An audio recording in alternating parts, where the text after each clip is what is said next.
Au sommaire de cette édition, Côte d'Ivoire.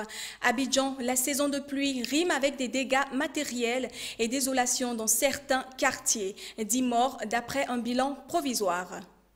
Ouverture de la 38e session du Conseil des droits de l'homme de l'ONU à Genève. Près de 200 participants prennent part aux travaux. Et puis mondial 2018, des écrans géants installés dans un camp de réfugiés pour suivre le mondial. Mesdames et messieurs, bonsoir et bienvenue dans ce journal du 19 juin 2018. Nous l'ouvrons en Afrique, en Côte d'Ivoire. La capitale économique ivoirienne a connu de fortes averses la nuit dernière. De fortes pluies se sont abattues sur la ville, submergeant les routes. Des pertes en vie humaine ont été enregistrées et des dégâts matériels ont été notés, avec notamment les destructions d'habitations. Saltant dans les quartiers de la ville, le récit de Brice Guigry.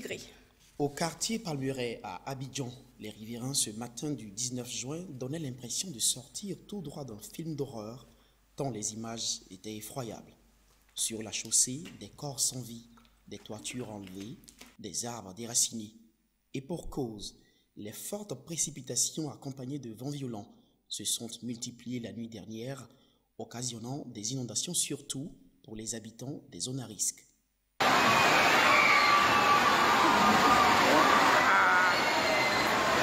La douce fraîcheur de cette mi-journée contraste avec la forte pluie qui s'est abattue dans la ville d'Abidjan. Aucun quartier, aucune rue n'a été épargnée. Les artères de la ville sont devenues le temps d'une nuit, et ce jusqu'au petit matin, des fleuves en pleine ville où nagent véhicules de transport et personnel.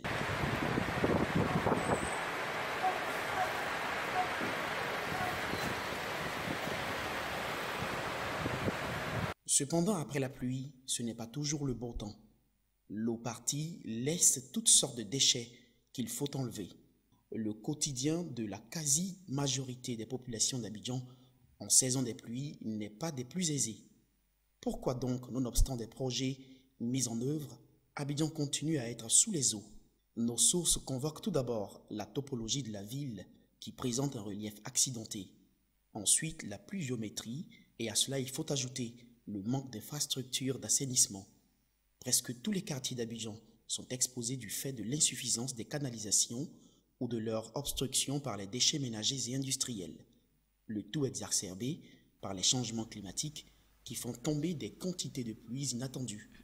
Une fois de plus, les autorités sont de nouveau interpellées pour l'assainissement des zones à risque pour l'habitat. Les attentats attribués à Boko Haram qui ont ensanglanté la fête de l'Aïd ce week-end dans le nord-est du Nigeria ont tué 43 personnes, selon un nouveau bilan donné lundi par des responsables locaux. Toujours sur le continent africain, une cohabitation hors du commun entre des êtres humains et des reptiles. Cela se passe au Burkina Faso, précisément à Bazoulé, une localité située à une dizaine de kilomètres de Ouagadougou. Les populations y vivent avec des crocodiles depuis des générations. Dans ce village, le reptile n'est pas une menace, mais un guide spirituel. Reportage. Sur les rives de la mare de Bazoulé, les crocodiles et les hommes sont intimement proches, surtout quand il s'agit de déguster un poulet. Dans ce petit village proche de la capitale burkinabé, une centaine de reptiles cohabitent harmonieusement avec les enfants comme les adultes depuis des siècles. On s'est habitué avec les crocodiles quand on était petit, à nager dans l'eau avec eux et tout ça. Et présentement, on peut toujours les approcher, toucher, s'asseoir dessus, tirer des photos. Même si tu as le courage, s'allonger dessus, faire des photos et tout ça, il n'y a pas de problème. C'est des crocodiles sacrés, ils ne font pas de mal à quelqu'un. Selon la légende, les crocodiles auraient guidé des villageois assoiffés vers une source d'eau il y a plus de 500 ans. Depuis, les hommes et les reptiles sont devenus inséparables et aucune attaque mortelle n'a été recensée. À Bazoulé, les crocodiles sont vénérés. On peut dire que c'est notre totem. En fait, les crocodiles, ils sont représentés comme l'âme de nos ancêtres. Dans ces cas, s'ils meurent, on les enterre et puis on fait même des funérailles, comme si c'était un être humain. La complicité entre l'homme et l'animal a rapidement été perçue comme un ressort de développement. Les touristes sont les bienvenus, à condition qu'ils domptent leur peur. Voilà, c'était sympa à voir de loin, mais bon, après une fois que j'ai dû m'asseoir dessus, là c'était un petit peu plus flippant. C'était super, hein. Je pense qu'il faut le faire au moins une fois, ça vaut le coup, mais bon voilà, maintenant c'est fini, j'aime bien les regarder de loin. Mais le paisible équilibre de Bazoulé est aujourd'hui menacé. Les attaques menées par les groupes islamistes dans le pays ont fait fuir les touristes. Il y a moins de touristes actuellement. Sinon, dans l'année, on pouvait avoir au moins plus de 10 000 visiteurs dans l'année. Mais actuellement, ça ne dépasse pas 4 000 ou 5 000 visiteurs. Au terrorisme s'ajoute la baisse des précipitations dans la région. La mare aux crocodiles s'assèche au fil des saisons avec le réchauffement climatique. À Bazoulé, les crocodiles devront peut-être orienter à nouveau les villageois vers des contrées plus clémentes. Direction Indonésie, des centaines de secouristes étaient mobilisés mardi pour retrouver d'éventuels survivants au lendemain du naufrage d'un navire avec 80 passagers à son bord dans le nord-ouest de l'Indonésie, a annoncé l'agence de gestion des catastrophes. Au moment du drame lundi, l'embarcation en bois naviguait sur le lac Toba, destination touristique très prisée de l'île de Sumatra. Au moins une personne a péri tandis que 18 ont été secourus, des dizaines étaient toujours disparus. La 38e session du Conseil des droits de l'homme de l'ONU s'est ouverte lundi 18 juin à son siège à Genève. Plus de 47 pays membres, plus de 100 pays observateurs et des organisations internationales et non gouvernementales y participent. On attend plus de 30 premières rédactions de résolutions sur les questions liées aux droits de l'homme dans les pays qui seront présentées, examinées, discutées avant d'être approuvées. Pendant ce temps, le projet de loi Asile-Immigration qui a suscité des vives critiques, y compris au sein du gouvernement français, est arrivé au palais de Luxembourg ce mardi, avec en toile de fond la crise du navire Aquarius et ses 630 migrants. Un collectif de bénévoles d'aide aux migrants a déversé ce mardi matin des gilets de sauvetage devant le Sénat pour alerter sur les naufrages en mer et protester contre le projet de loi Asile-Immigration. Brice Guigui. Les 348 gilets de sauvetage portant chacun le nom d'un sénateur sont entassés devant le Sénat sous forme de mémorial temporaire en hommage aux 35 000 morts depuis 1993 dans la traversée en mer vers l'Europe. Une petite dizaine de sénateurs se sont vus remettre de façon symbolique le gilet étiqueté à leur nom avant de prendre la parole pour dénoncer cet après-midi le projet de loi Asile-Immigration. Selon la sénatrice écologique Esther Benbassa, l'urgence est de trouver une loi européenne d'accueil digne et humaine, mais pas une énième loi pour décourager les exilés.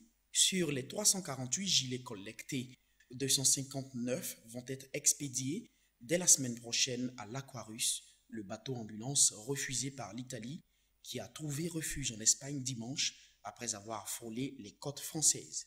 Et pendant que se tient au Sénat le débat autour du projet controversé de loi Asile-Immigration, Amnesty International France a projeté dans la nuit du lundi à mardi sur la façade centrale de l'Assemblée nationale des arisons en faveur de l'accueil de migrants. Les projections effectuées par une demi-douzaine de militants a duré une vingtaine de minutes jusqu'à ce que des policiers à moto demandent aux projectionnistes de ranger leur matériel. De son côté, Donald Trump revendique sa fermeté extrême aux frontières malgré le tollé provoqué par la séparation de plus de 2300 mineurs arrachés à leurs parents sans papier, en affirmant qu'il ne laisserait pas les États-Unis devenir un camp pour migrants. On s'en souvient, Mamoudou Gassama, ce héros malien qui a sauvé un enfant d'une chute d'un immeuble parisien, a été reçu à Bamako par le président malien qui l'a félicité pour ce acte de bravoure. Rappelons que Mamoudou Gassama avait quitté le Mali il y a un peu plus d'un an pour rejoindre l'Italie par bateau avant de se retrouver en France. Ça va, Manu, c'est avec ces mots, loin de la solennité présidentielle, que le président français a été apostrophé par un jeune collégien lors d'un bain de foule à Suresnes, à l'issue des commémorations de l'appel du 18 juin au Mont Valérien. Emmanuel Macron l'a recadré sèchement et lui a fait la leçon. Ça va? C'est bien, ça va? Je la connais, ça va Manu? c'est pas ton copain. Non. Voilà, tu es là, dans une cérémonie officielle, tu te comportes comme il faut. Donc tu peux faire l'imbécile, mais aujourd'hui c'est la Marseillaise et le chant des partisans. Tu m'appelles monsieur le président de la République ou monsieur. D'accord? Voilà, c'est bien. Et tu fais les choses dans le bon ordre. Si le jour où tu veux faire la révolution, tu apprends d'abord à avoir un diplôme et à te nourrir toi-même. D'accord? Et à ce moment-là, tu iras donner le son. Est-ce que vous comptez réformer ou supprimer Dans l'actualité politique, il est l'un des critiques acerbes du président zambien Kishima Kambwili, ex-ministre du président Edgar Lungu, a rejeté en bloc toutes les accusations de fraude pour lesquelles il est poursuivi à l'ouverture de son procès devant un tribunal de Lusaka. Les détails avec Mamad Djedri. L'ex-président zambien Kishima Kambwili, un des critiques les plus virulents de l'actuel président Edgar, a nié les accusations de fraude qui pèsent sur lui lundi à l'ouverture de son procès devant un tribunal de Lusaka. Nous sommes extrêmement heureux que l'affaire soit allée aussi loin. On va voir comment l'argent que j'ai gagné à la sueur de mon front va bien pouvoir être considéré comme un constitutif de crime. Nous attendons des preuves. Et c'est là l'intérêt de ce procès. Arrêté en masse à son domicile de la capitale zambienne, M. Kambwili, âgé de 48 ans, élu du Front patriotique FP, est accusé d'avoir acquis des propriétés avec des avantages financiers. Ces accusations sont inventées de toutes pièces. Il essaie de détruire sa carrière politique. Comme vous le savez, le directeur Kishima s'est toujours exprimé haut et fort contre la corruption et donc il veut le faire passer pour un corrompu. Toujours député du parti au pouvoir, il est devenu un adversaire les plus résolus du chef de l'État dont il n'a pas cessé de dénoncer la corruption. L'ex-ministre a été limogé en novembre 2016 par le président Lungu sur la foi d'accusation de malversation. Au pouvoir depuis 2015, M. Lungu est accusé depuis plusieurs mois par ses adversaires de dérive autoritaire. La prochaine audience du procès de M. Kambwili a été fixée au 3 septembre prochain. C'était un récit de Mamad Djedri. En bref, au Yémen, les forces gouvernementales yéménites, soutenues par une coalition emmenée par Riyad et Abu Dhabi, ont pénétré ce mardi dans l'aéroport de Hodeïda. Cet endroit est le théâtre de violents combats contre les rebelles Houthis, selon les Émirats arabes unis. Cette information a été confirmée à l'AFP par une source militaire yéménite. Les Américains possèdent 40% des armes à feu, des armes à feu de petit calibre dans le monde et pourtant, ils ne représentent que 4% de la population mondiale selon une étude basée sur des estimations rendues publiques lundi. En culture, l'artiste Christo empile 7500 bidons en plein cœur de Londres. Regardez. Le London Mastada, comme l'a baptisé l'auteur, est la dernière œuvre de l'artiste Christo. Haut de 20 mètres et composé de quelques 7500 bidons en métal en forme de trapèze, l'œuvre est destinée à flotter sur les eaux du lac Serpentine à Hyde Park. Rouge et blanc d'un côté, bleu, mauve et rouge de l'autre, le trapèze offre un contraste saisissant avec les eaux calmes et bordées de grands arbres du lac Serpentine.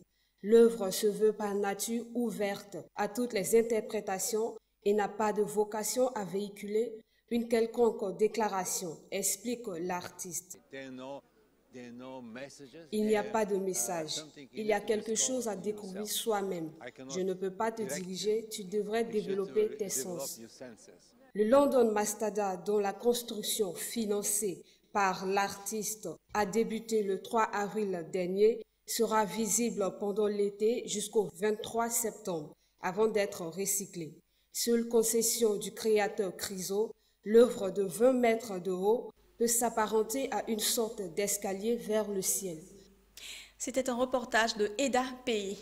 Aux États-Unis, le shérif du comté de Broward a annoncé la mort du sulfureux rappeur américain Triple X Tentation, dont le dernier album s'est hissé en tête du classement de référence Billboard. Il a été abattu lundi en Floride à l'âge de 20 ans.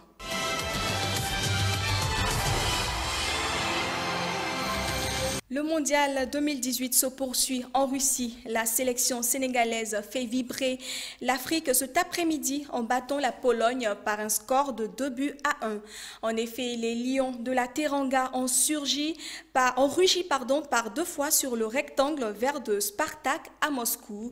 L'Afrique remporte ainsi sa première victoire depuis le début de ce mondial 2018. Réaction des Africains. Qu'est-ce que vous en pensez? Nous, on pense de prendre le couple là pour venir. Allô? Ouais, on pense pour prendre le couple là pour venir. Ouais. Donc, vous pensez que le Sénégal a bien fait de rapporter cette victoire? Très bien. Vous pensez que le Sénégal pourra aller loin? Très loin même, très loin. C'est pour amener la Coupe du Monde là en Afrique. C'est pas pour laisser sur les Européens là-bas. Non mais c'est bien. Un peu quand même, je voulais 4 au moins pour au moins soutenir les équipes qui étaient perdues là. Je voulais dire qu'il y a un au moins pour sauver tout le monde. Quel est votre message à l'endroit de cette équipe sénégalaise qui vient de faire la première victoire? Non mais on peut pas connaître quand même ce joueur. C'est ce que les autres font. Ils n'ont pas connu sur Mané. Ils ont joué les ballons, ils ont marqué les buts, à pas Mané. Hein? Mais les autres, ils vont jouer les ballons pour connaître ce joueur. Et puis après, on perd, on dit c'est lui qui a fait. C'est particulièrement une grande victoire pour toute l'Afrique aujourd'hui. Parce que le Sénégal vient de rehausser le niveau même du football africain avec tous ces concurrents que nous avons vus depuis le début du mondial. Nous sommes très heureux et moi particulièrement très heureux parce que je suis également secrétaire général d'un club de football et en tant qu'encadreur des jeunes en matière de football. C'est une victoire pour nous, ce que le Sénégal vient de faire. Ça montre déjà le travail que nous sommes en train de faire au niveau de la formation du football en Afrique. Mais moi, depuis le début du mondial, j'ai confiance en cette équipe sénégalaise. Hein. Le Sénégal, aujourd'hui, vient de prouver qu'on peut compter sur eux. Et puis c'est l'Afrique de l'Ouest qui gagne. Hein. Voilà, c'est l'Afrique de l'Ouest qui gagne. Mais j'ai suivi jusqu'à la dernière minute. Je ne pouvais pas m'asseoir, je tremblais. Retenons que la Tunisie s'est inclinée hier face à l'Angleterre par 2-1. À la faveur de ce mondial 2018, un vaste camp de réfugiés syriens a été aménagé, doté d'écrans géants et vidéoprojecteurs, ainsi que de cafétérias. Toute chose qui permettrait à ce camp regorgeant de nombreux férus du football de suivre en direct les différentes rencontres. Siaka Kone pour le reportage. Dans ce camp de déplacés de Aïnissa, Abdallah Fadel est un passionné du football. La mise en place cette année d'infrastructures lui permettant d'assister en direct les matchs du Mondial 2018 est un véritable soulagement. C'est une très belle initiative que de pouvoir assister dans un camp à la Coupe du Monde. Cela permet d'atténuer le mal-être. Il y a beaucoup de fans de sport ici. Tout le monde ici aime les sports. Cette année, nous avons l'occasion de regarder la Coupe du Monde. L'année dernière, nous vivions dans des zones contrôlées par des militants du groupe EI et la télévision, les sports et l'interaction entre les gens étaient interdits. Mieux, Abdel Fassé apprécie cette initiative d'une ONG locale qui a associé à ces écrans géants et vidéoprojecteurs des cafétérias. Les gens ici sont très heureux car ils possèdent désormais des écrans et une cafétéria. Par exemple, vous pouvez aller à la cafétéria ou à un café et commander une seule tasse de thé et vous pouvez regarder tout le match. Dans ce camp, au nord de la Syrie, à l'abri de la domination djihadiste, les déplacés sont chaque jour devant l'écran pour suivre les rencontres de leurs différentes équipes, toute chose qui était impossible auparavant. Avec plus de 350 000 morts, le conflit syrien qui a éclaté en 2011 après la répression sanglante des manifestations pro-démocratiques a pris des tournures au fil des ans avec l'implication de groupes djihadistes et des puissances étrangères. Il a jeté à ce jour des millions de Syriens sur le chemin de l'exil. Du 14 au 15 juillet prochain, l'ambiance est toute particulière dans ce camp déplacé de Aïnissa, club de soutien aux parties prenantes à ce mondial.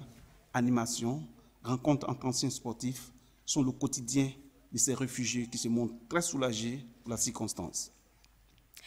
Les paris sportifs sont devenus ces dernières années un véritable phénomène de société dans toute l'Afrique de l'Est, notamment en Ouganda, où les fans de foot se pressent pour faire des paris sur les matchs mondiaux 2018. Toujours avec Siaka Kone. La Coupe du Monde est lancée et les Ougandais se pressent pour faire des paris sur les matchs. En quelques années, les paris sportifs sont devenus un véritable phénomène de société. Je gagne, je perds, je gagne. Du coup, je ne sais pas exactement si je les ai eus ou si ils m'ont eu, mais je pense que je suis gagnant. Dans la capitale ougandaise, Kampala, il y a des centaines de boutiques de paris sportifs, mais les gens misent aussi sur Internet grâce à la démocratisation des smartphones et des applications de paris en ligne. En 2016, le gouvernement a créé une commission nationale des paris pour tenter de mettre en place des garde-fous. Nous savons très bien que la plupart des jeunes adorent les sports, en particulier les jeunes hommes. Ils aiment le football. Alors ils placent tous des paris sur leurs équipes favorites, surtout sur la première ligue anglaise. Maintenant, parce qu'ils l'ont beaucoup fait, ils se sont même déplacés vers d'autres ligues inconnues comme la ligue chinoise. Pas seulement la première division, mais ils parient sur la deuxième et la troisième. La croissance de cette industrie a créé de nouveaux emplois, mais a aussi augmenté les risques d'addiction. Ces 5 dernières années, j'ai rencontré beaucoup de personnes avec différents problèmes. Les gens perdent leur maison à cause des paris, ils perdent leur famille. Certaines personnes sont très endettées. Donc il y a de nombreux problèmes liés aux paris. Innocent est accro aux paris depuis 6 ans, mais il pense pouvoir s'arrêter un jour. Je ne préconise pas les paris aux personnes qui ont des familles. Certaines personnes mariées parient tout le temps, mais c'est mauvais. Je ne suis pas encore marié. Le jour où je me marie, je vais probablement arrêter. Mais s'arrêter de parier n'est pas chose facile, surtout avec une compétition mondiale en cours où tout le monde veut parier sur son équipe favorite. Une vie sans événements, sans hasard, c'est un peloton de fil que le temps dévide. C'est une citation de Anne Baratin. C'est la fin de cette édition. Merci de rester fidèle à A12.